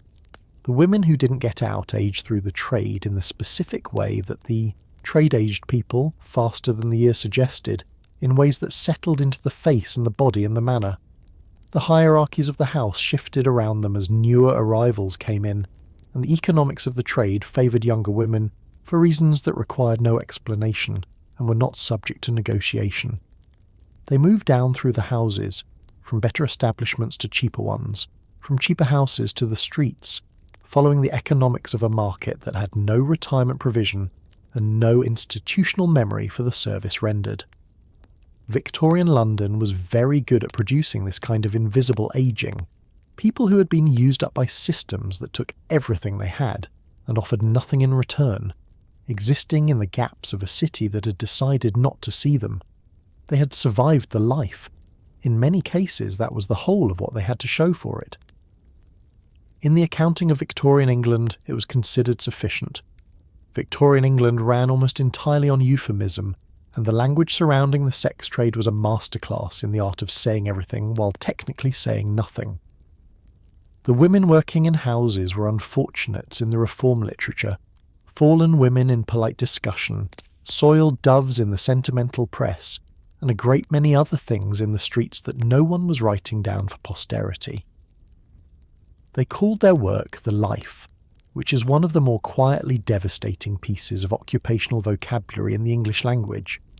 The houses were accommodation houses, the madams were landladies, and the transaction at the centre of all of it was described in so many oblique ways that a newcomer to the Victorian era could read an entire pamphlet about it without technically encountering it at all. The language inside the houses was different from the language outside them. Inside, among the women themselves, things were named more directly, with the flat, practical vocabulary of people who have no particular reason to maintain a fiction for their own benefit. The clients had names, not their real names, which were largely unknown and largely irrelevant, but categorical names that described types: the regular, the drunk, the difficult one, the one who talked too much, the one who didn't talk at all, and somehow managed to be more unsettling for it. The work had names, the money had names. The madam had names that were not used in her presence, and several that were used only after she'd left the room and the door had been confirmed shut. Slang in Victorian working-class London was a living, constantly generating thing, and the women in the trade contributed to it, and borrowed from it with the fluency of people for whom language was one of the few resources available at no cost. Rhyming slang, thieves' cant, the particular vocabulary of the streets, all of it circulated through the houses along with everything else that circulated, and a newcomer to the house spent her first weeks absorbing not just the rules and the rhythms but the language, which encoded the rules and the rhythms in ways that took time to fully decode. Understanding the language was understanding where you were, and understanding where you were was the first step in figuring out how to navigate it. The euphemisms they used with clients served a specific function. They maintained the performance that the client required in order to experience the transaction as something other than what it was. A client who was allowed to believe he was visiting a friend, or enjoying the company of an agreeable woman, or participating in something that bore a passing resemblance to the courtship rituals of respectable society. That client was easier to manage than one confronted with the unmediated reality of the arrangement. The language was part of the service. You spoke in the register that kept the evening moving smoothly, that kept the client comfortable in his own story about what was happening, and you reserved the other register for the kitchen and the company of the women who already knew all the stories and required none of the performance. The reformers had their own language, and it was its own kind of violence, however unintentionally deployed. Fallen implied that the natural state was elevated, and the current state was a failure of personal gravity, which put the entire weight of the circumstance on the individual woman, and none of it on the conditions that had produced her situation. Unfortunate was kinder in tone, but similarly erasing. It made the life a matter of bad luck rather than structural economics, which was tidier for everyone who preferred not to examine the structure. The women in the trade were not, on the whole, deceived by these framings. They had a more accurate vocabulary for their own circumstances, and used it among themselves with the ease of people who have long since stopped performing ignorance of their own situation for the benefit of an audience that was not actually watching. Here is a thing that surprises people. These women had fun sometimes, not always. Not enough. But the picture of unrelieved suffering, while accurate in its broad outlines, misses something real about what daily life actually looked like when the work wasn't happening. Victorian London was, for all its grimness, a city with entertainment in it. Music halls, penny theatres, pleasure gardens, the constant social life of the public house, and the women in the trade participated in that entertainment with considerable enthusiasm when they had the money and the hours to do so. The music hall in particular was a genuine pleasure for working-class Victorian women, a loud, irreverent, emotionally direct space that didn't ask too many questions about who you were or what you did. The music hall was, in the 1860s and 70s, the most democratic entertainment venue in London. A penny or tuppence got you in. The programme ran continuously. You could arrive at any point, stay as long as you liked, eat and drink while the performers did their work on stage, and participate in the audience responses that were as much a part of the entertainment as anything happening above the footlights. The songs were comic, sentimental, raucous, and occasionally so pointed in their social observation that the comfortable classes found them alarming, which was part of their appeal to everyone else. A woman from the trade sitting in the gallery of a music hall on a Tuesday afternoon was indistinguishable from any other working-class woman spending her afternoon off, and the anonymity was its own pleasure, the specific relief of being for a few hours unclassified. The public house was another regular destination, complicated by the role that alcohol played in the work and therefore in the economics of the life, but genuinely pleasurable in its social dimension. Victorian public houses were social institutions of considerable warmth and complexity, places where the working poor gathered not just to drink but to talk, to hear news, to play cards and dominoes, to exist in company that was not transactional in the way that so much of the rest of life was transactional. The women from the houses were regulars at specific establishments whose landlords knew them and whose clientele had reached an accommodation with their presence that the rest of the city had not quite managed. Smaller pleasures accumulated through the days in the way that small pleasures always accumulate when the larger ones are scarce. A penny novelette, the cheap fiction of the Victorian era, printed on low-grade paper and consumed with enormous appetite by working-class readers who are largely invisible to the literary culture that looked down on the format, was an afternoon's company and cost almost nothing. Walking, when the weather permitted it, and the mood was right, was free, and London in the 1860s was a city of inexhaustible walking material, endlessly various, always doing something worth observing. The river, the markets, the parks on Sunday, the extraordinary human theatre of the streets, which cost nothing to watch and provided more material than any penny theatre could compete with. They sang. This is documented often enough to be reliable. The women in the houses sang, in the kitchen and the rooms, the music hall songs and the older songs and the songs that had come with them from wherever they had come from before London. Singing is what people do when they have almost nothing else, and it costs nothing, and it fills a room in a way that silence does not, and in a life with as many silences as this one, something that filled the room was worth having. It was not compensation for everything that was missing. It was just a thing that happened, and was real and mattered in the small, daily, unrecorded way that most of what keeps people going matters, too ordinary for the historical record and too essential to leave out entirely. The neighbours always knew. This is perhaps the most consistent detail in every account of Victorian brothel life. The people living next door, across the street, upstairs and downstairs, were aware of exactly what was happening, had opinions about it, and were navigating those opinions on a daily basis in ways that range from active complaint to elaborate collective pretense that they had noticed nothing at all. Victorian respectability was, in many ways, a performance that required an audience willing to maintain the fiction, and on streets where a brothel was operating, maintaining that fiction required some creative staging. You didn't see the clients arriving, you didn't hear the noise after midnight, you certainly didn't discuss any of it at the market on Saturday morning. The geography of Victorian brothel operation meant that houses tended to cluster in specific streets and districts.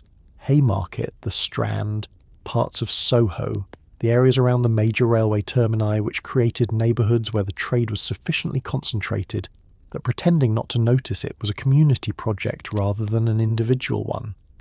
The residents of these streets had arrived at a collective arrangement with the reality around them that was, in its way, a form of social negotiation more honest than the official position of a society that deplored the trade while creating every economic condition necessary for its existence. The neighbours who actively complained tended to do so when the arrangement broke down in some specific and unavoidable way. Noise that genuinely prevented sleep. a disturbance that spilled into the street, a client whose behaviour was visible and alarming rather than merely known about. A petition to the police or the magistrate was the standard instrument of complaint, and it produced, typically, a brief period of increased police attention to the house in question, followed by a return to the previous arrangement once the petitioners had been sufficiently appeased. The machinery of official response was designed less to address the underlying situation than to manage the temperature of the neighbourhood around it. The relationships between the women in the houses and their immediate neighbours were varied and often considerably warmer than the official record suggests. A woman who had lived in the same street for several years was a neighbour in the ordinary sense as well as an uncomfortable one. She knew the children by name, she bought from the same shops, she shared the same water pump and the same stretch of pavement and the same weather. The ordinary machinery of the neighbourhood life continued to operate around the extraordinary circumstances of what she did for a living, because it had to, because people live in proximity, and proximity generates relationship whether the parties have chosen it or not. The shopkeepers were pragmatic. A customer was a customer, and the women from the houses spent money in the local economy with the same consistency as everyone else.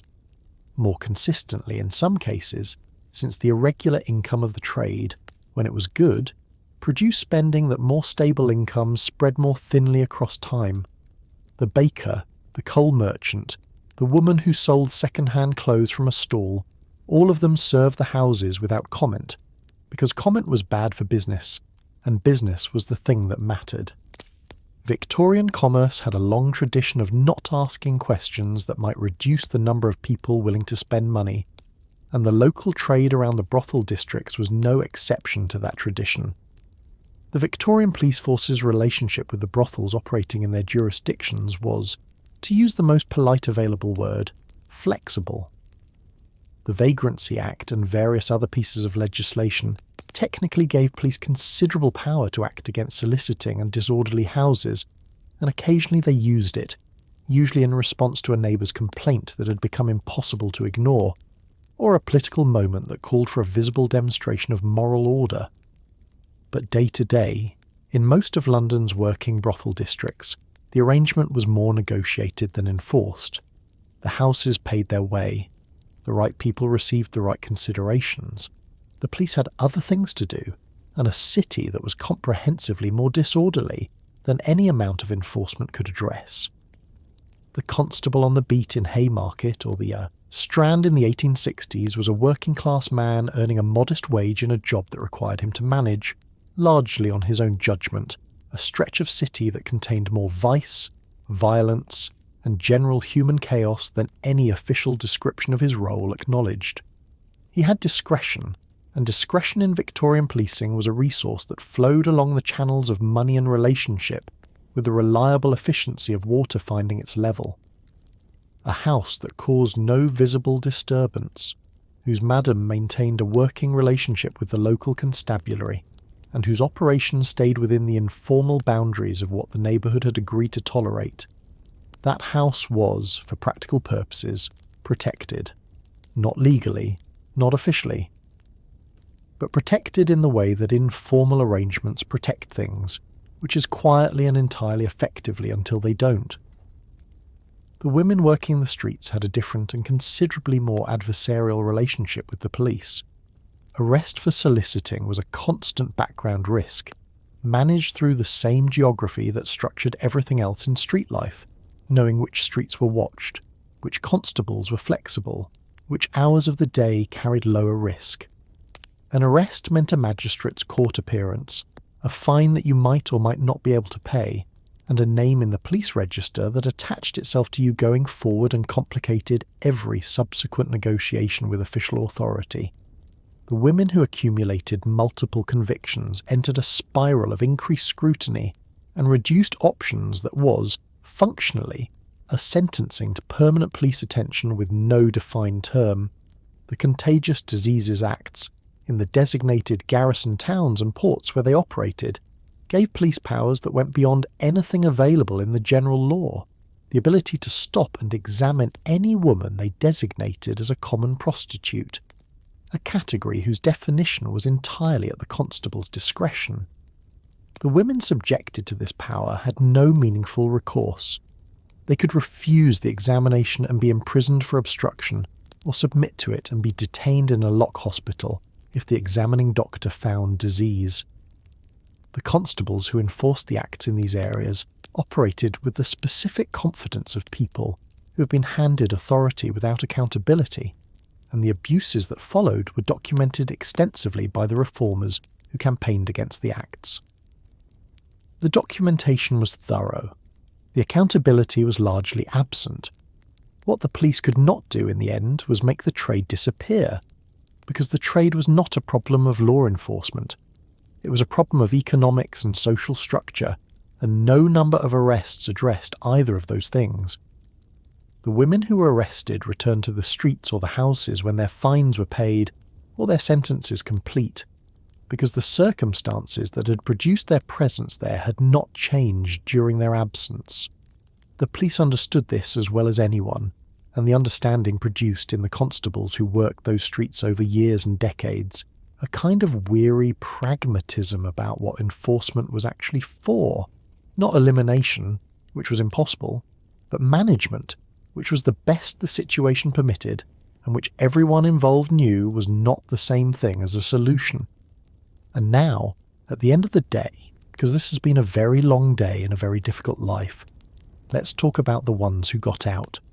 Not the rescued ones, lifted into the arms of the missions and deposited into domestic service, and a different kind of invisibility. The ones who engineered their own exits, on their own terms, through a combination of financial discipline, strategic thinking, and the sheer bloody-minded refusal to accept that this was all there was. They existed. The historical record is thin on their names, because women who successfully left the trade and rejoined respectable society had very strong incentives to ensure that no one was keeping track, but they were there, saving quietly, planning carefully, waiting for the accumulation of circumstances that would make a different life possible. The women who got out on their own terms shared certain characteristics that the historical record, pieced together from the fragments available, allows us to tentatively identify. They were, almost universally, careful with money in a context that made being careful with money extraordinarily difficult. They saved in small amounts consistently, without allowing the savings to become visible to the madam or to anyone else who might have a claim on them. They planned in a time frame that most people under financial pressure find almost impossible to maintain. Not weeks, not months, but years. The slow, patient accumulation of a person who has decided on a destination and is willing to reach it gradually because gradually is the only speed available. Some of them married. The marriages were not always romantic and were not always disclosed fully to the man involved, but they were real, and the lives they produced were real, and the women who lived them did not spend those lives in the particular suspended grief of someone permanently defined by their past. They built forward. They had children who did not know the full history. They lived in streets where no one knew them and constructed identities from the materials available, which is what everyone does, at every class and in every circumstance, and which deserves neither judgment nor excessive romanticism. They survived, and then they lived, which is the correct order of operations and harder than it sounds. Others built small businesses, lodging houses, laundresses, street sellers, the small commercial operations that the Victorian economy offered to women with capital and determination, and no access to the formal commercial world. These women existed on the border between the respectable economy and the irregular one, operating in spaces where the questions about provenance were few and the measure of a person was more directly practical. You kept your house clean, you charged fair prices, you were there when you said you would be there. These were the credentials that mattered in a lodging house or a laundry, and they were credentials that anyone could acquire regardless of history. The ones who didn't get out are the larger part of the story, and they deserve the same honesty. The structural conditions that made exit difficult were real, and were not overcome by individual effort alone, regardless of what the reform literature preferred to imply. The women who remained in the trade until it was finished with them, aged out, used up, moved to the streets and then to the workhouse, and then to the unmarked burial that Victorian poverty provided for those it had exhausted, were not less determined or less worthy than the ones who escaped. They were in the same situation with fewer of the specific variables that made escape possible. History has not remembered most of their names. They were there anyway. That is enough.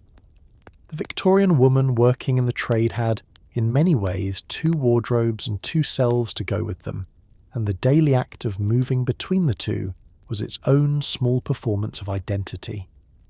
During the day, or what passed for day, given the nocturnal rhythm of the house, she dressed like anyone else of her approximate economic standing. A plain wool dress, a shawl, serviceable boots if she had them, the ordinary unremarkable clothing of a working-class Victorian woman going about her business. She could walk to the market, visit a neighbour, sit in a public garden, and be entirely invisible in the way that poor women in Victorian England were always invisible to the people who didn't want to see them. Then evening came, and everything changed. The day dress was practical in the way that practical clothing is practical. It kept you warm enough, moved easily when you walked, and required no particular management to maintain its appearance hour to hour. It was probably dark in colour because dark colours showed less of what Victorian streets deposited on everything that moved through them, and it was probably worn and faded at the hem because Victorian streets were not gentle on hems, and replacement was not free. You wore it without corset, or with a lighter one, because the daytime hours were the hours when your body was your own, and the performance hadn't started yet, and the space between your ribs was your own business. The transformation began in the late afternoon with the corset, which announced the shift in register as clearly as any stage direction. The corset of the evening was tighter than the one of the day, if one existed at all. It changed the silhouette, changed the posture, changed in some fundamental way the relationship between your body and the space it occupied, from a body moving through the world on its own terms to a body arranged according to someone else's expectations of what it should look like. You learned to breathe in it. Everyone learned to breathe in it. It was one of the first practical skills of Victorian womanhood, and it was learned so young and so thoroughly that by adulthood it was simply what breathing was. The dress that went over the corset was the visible signal of the evening's purpose. In a well-appointed house, these dresses were maintained with care because they represented capital, the madame's investment in the house's presentation, logged against your earnings and charged accordingly. You treated them carefully for your own reasons as well, because a damaged dress was a debt, and a debt was a delay, and a delay was more time before the door out became reachable. The colours were brighter than respectable fashion permitted, the neckline lower, the whole effect more immediately legible in its intentions than anything a respectable woman would have worn in public. What is easy to miss, in the long historical distance from those rooms, is that the women moving between these 2 wardrobes were performing something more than a change of clothing. They were moving between versions of themselves that the day and the evening required, and the movement between them, done daily for months and years, produced its own particular relationship with identity, a fluency in performance, a practiced ability to put on and take off the self that the situation called for, that was both a survival skill and a cost. The day self and the evening self were both real. Neither was the whole picture. The woman who contained both of them, moving between them in the half-light of a late Victorian afternoon, was something the era had no adequate vocabulary for and made no particular effort to develop one. There was a particular silence at the centre of every transaction in a Victorian brothel, and it wasn't the silence of comfort or mutual understanding. It was the silence of agreement, unspoken, unacknowledged, and maintained by both parties, with the kind of careful coordination that takes real effort to sustain. The client did not ask where she was from, what her name had been before the house name she used now, whether she had a mother somewhere who thought she was in domestic service. He did not ask because asking would have required him to receive an answer, and an answer would have required him to sit with what he'd heard. And sitting with what he'd heard would have made the whole arrangement considerably more uncomfortable for him. So he didn't ask, and she didn't volunteer. The house names were standard practice in many establishments. A name chosen or assigned at the point of arrival that replaced the name you had come with. serving as both professional alias and practical protection. You were not Mary from Shropshire in the house. You were whatever name the house used, which was often something prettier or more exotic than the ordinary English names most of the women had actually been given, because the evening required a version of you that was slightly removed from the everyday, and a name was the first layer of that removal. The women used these names among themselves too. Eventually, after long enough in the house name became the name you answered to without thinking, and the original name retreated into a private space that the house couldn't reach. What the clients brought with them, in place of questions, was their own narrative, the story they were telling themselves about what they were doing and who they were doing it with. For some, the narrative was transactional and honest in its own way, a service, a fee, an exit, clean in its lack of pretense, if not in any other respect. For others, the narrative was more elaborate. The woman was charmed by them. The evening was a genuine connection. The relationship had some quality that lifted it above its circumstances into something the client found more comfortable to hold in his self-image. The women in the houses became skilled at providing whatever version of the narrative the client required, which is a form of labour that has no name in the Victorian record and is not compensated anywhere in the madam's ledger. The things the women didn't volunteer were the full inventory of their actual existence. The name, yes, but also the town they had come from, the family that remained there, the particular series of events that had produced this room and this evening, the small private life that existed in the hours between the work, the friendships, the music hall on Tuesday, the letter half written on the table upstairs, the ailments being managed, the savings accumulating in the dress lining, the plan, if there was one.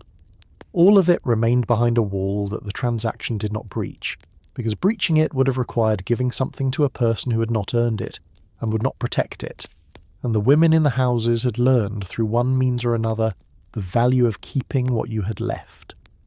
The silence was mutual and was, in its way, a form of respect, the only form available in a transaction, structured to make genuine respect impossible.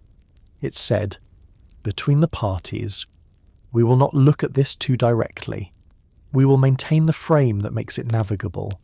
We will not ask each other to be more present in this room than the occasion requires. And then the occasion would end, and the client would leave, carrying his narrative with him, and the woman would remain in the room with the silence that followed, which was a different kind of silence altogether. Her own, finally, with nothing performing in it. Gin was cheap in Victorian England. Dangerously, historically, catastrophically cheap. The kind of cheap that had already alarmed the nation once in the previous century, and was still doing quiet damage in the one that followed. For women working in the trade, alcohol occupied a complicated and frequently devastating position in daily life. It was social lubricant, required in many houses as part of the transaction. The client bought drinks, the woman drank with him. The house took a cut of everything consumed, which meant that drinking was not entirely a choice but a condition of employment. You drank because that was how the evening worked. You drank because the alternative was sitting in full sobriety through hours of work that was considerably easier not to be fully present for. The economics of drinking in the house were as carefully managed as everything else the madam controlled. The drinks sold to clients were priced at a significant markup over what they cost the house, and a portion of that markup was credited to the woman who had encouraged the client to order them. A commission structure that sounds almost reasonable until you consider that the commission was paid in the same house currency as everything else, subject to the same deductions, and that the practical effect was to reward you for drinking more by giving you slightly more money that was already owed against a debt you were trying to pay down. It was efficient in the manner of systems that are designed to produce a specific outcome and succeed at it. Outside the house, alcohol was one of the affordable pleasures of Victorian working-class life, and the women in the trade participated in it with the same enthusiasm and the same consequences as everyone else in that demographic. The public house, as we have already established, was a genuine social institution, warm, sociable, human in ways that the rest of the day was frequently not. A gin at the end of the evening, after the work was finished and the house had quieted, was a transition, a chemical signal to the body that the performance was over and the remaining hours were your own. It was the Victorian version of decompressing after a difficult shift, which is a recognisable human impulse and not one that requires particular moral commentary. The problem, which the era understood clearly enough to write about with considerable alarm, was that the transition drink became the coping drink, and the coping drink became the dependency, and dependency in a context with no support structures for managing it produced the specific downward trajectory that the temperance literature documented in lurid detail and the reform missions used as evidence for the need for rescue. The connection between the trade and alcoholism was real, documented, and almost entirely the result of conditions that the trade imposed rather than character flaws the women possessed. Working in conditions that made sobriety uncomfortable and drinking a professional requirement without any of the social or financial safety nets that might have interrupted the progression. These were conditions designed, however, accidentally to produce dependency, and they produced it reliably. The women who managed their drinking, who kept it in the social and transitional range without tipping into dependency, did so through the same combination of discipline and circumstance that governed everything else in the life. Some managed it, some didn't. The ones who didn't found that the dependency became another mechanism of entrapment, a need that the house could supply and therefore a need that kept you in the house, spending against your earnings on the thing that made the earning bearable, the circular logic of it elegant in the mathematical sense and entirely merciless in every other. Everyone in a difficult life keeps a version of the future in their head, a place they're going to get to eventually, a different arrangement of circumstances that will feel like relief. The women working in Victorian brothels were no exception, and the dreams they carried were sometimes recorded, in fragments, in the journals of the reformers who visited them, in the occasional memoir, in court records where a woman's history was laid out against her will in clinical summary. The dreams were not usually grand. That is perhaps the most affecting thing about them. They were not fantasies of wealth, or fame, or dramatic reversal of fortune. They were modest in the way that hope becomes modest when it has been handled roughly enough. A room of one's own, a small business, a return to a family that might still be willing to receive her. The room of one's own was perhaps the most consistently recurring version of the dream. Not a mansion, not a house. A room, a specific, private, lockable space that belonged to no one else and required no performance to occupy. Victorian working-class life in general did not offer much privacy to anyone, but the women in the houses experienced its absence with a particular acuity, because the work itself was a sustained invasion of the last privacies the body holds. The dream of a room was the dream of a space where you could simply exist without managing anything. Your expression, your posture, your availability, the version of yourself that the evening required. A room where the only person who could enter was the one you chose to let in. It sounds small. It was enormous. The small business appeared often in the dreams, in the specific forms that Victorian working-class women could realistically imagine accessing: a little shop, a laundry, a stall in a market, a lodging house of your own, where you were the one keeping the books rather than the one having your earnings extracted from them. The appeal of these fantasies was not luxury. None of them described ease or comfort in any extravagant sense.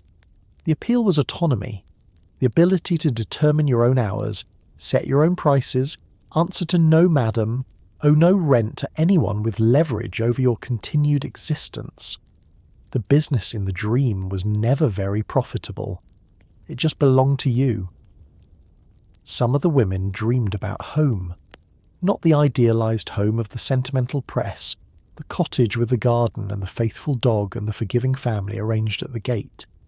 The actual home they had come from, specific in the details that specific places lodge in the memory.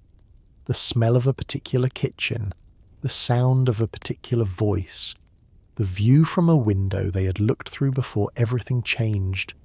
These were not always nostalgic in the comfortable sense.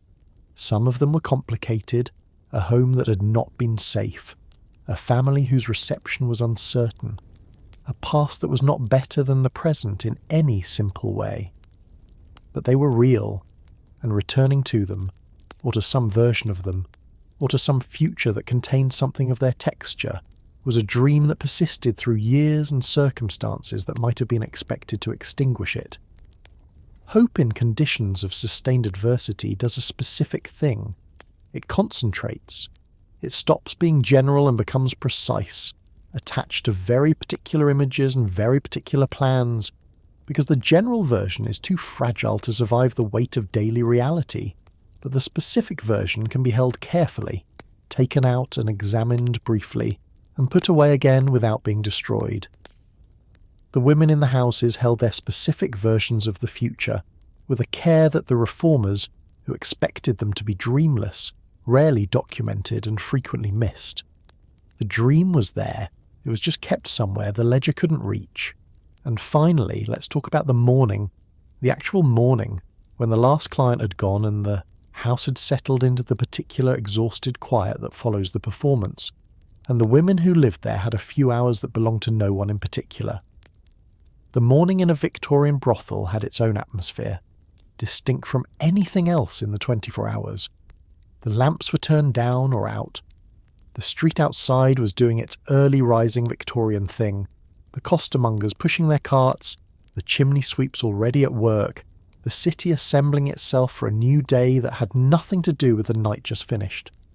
Inside, the house was dim and warm, and smelled of stale perfume and candle smoke, and the particular staleness of a space that had been occupied all night by people pretending to be comfortable. The transition from the last client to the morning had its own ritual shape.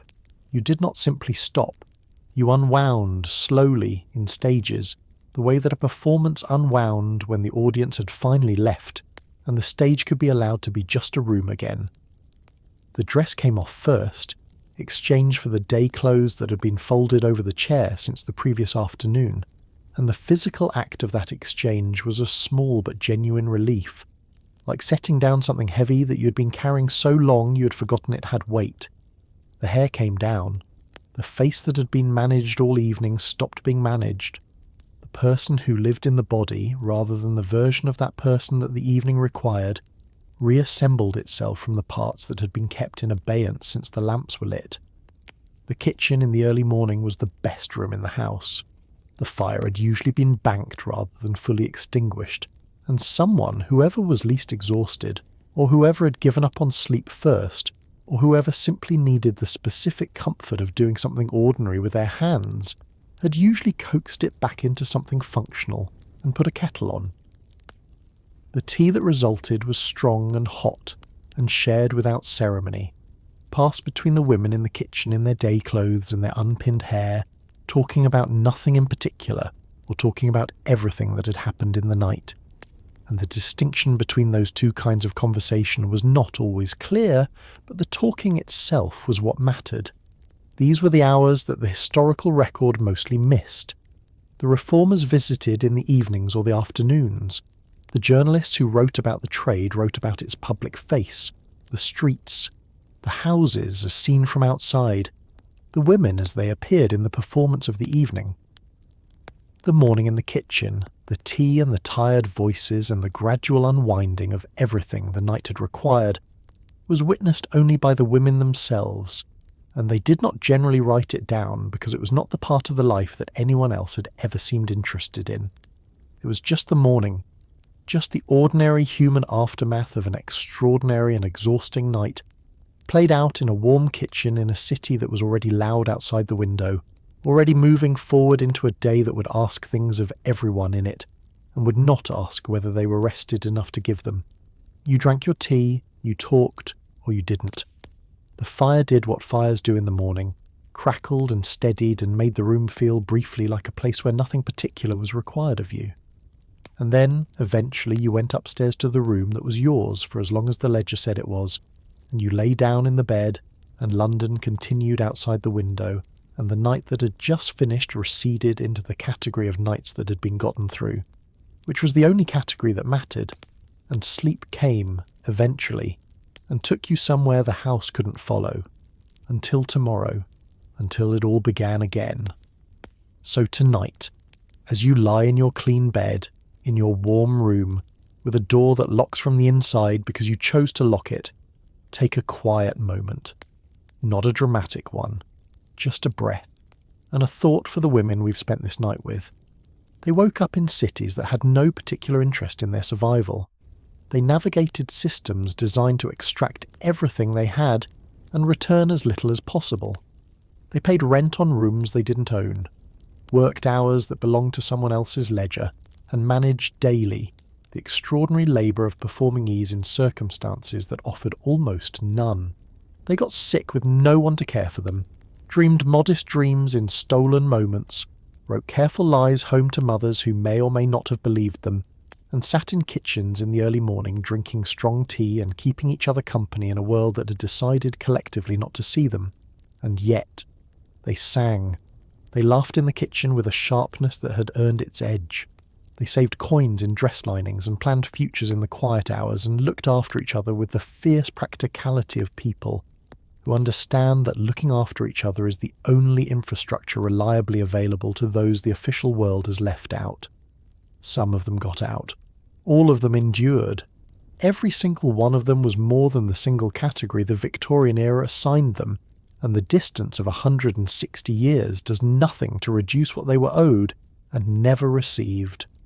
History is full of women like this, women who lived in the gaps of the official record, who kept no diaries that survived, whose names appear only in police registers and reform mission ledgers and the occasional court document, recorded by institutions that saw them as problems to be managed rather than people to be known.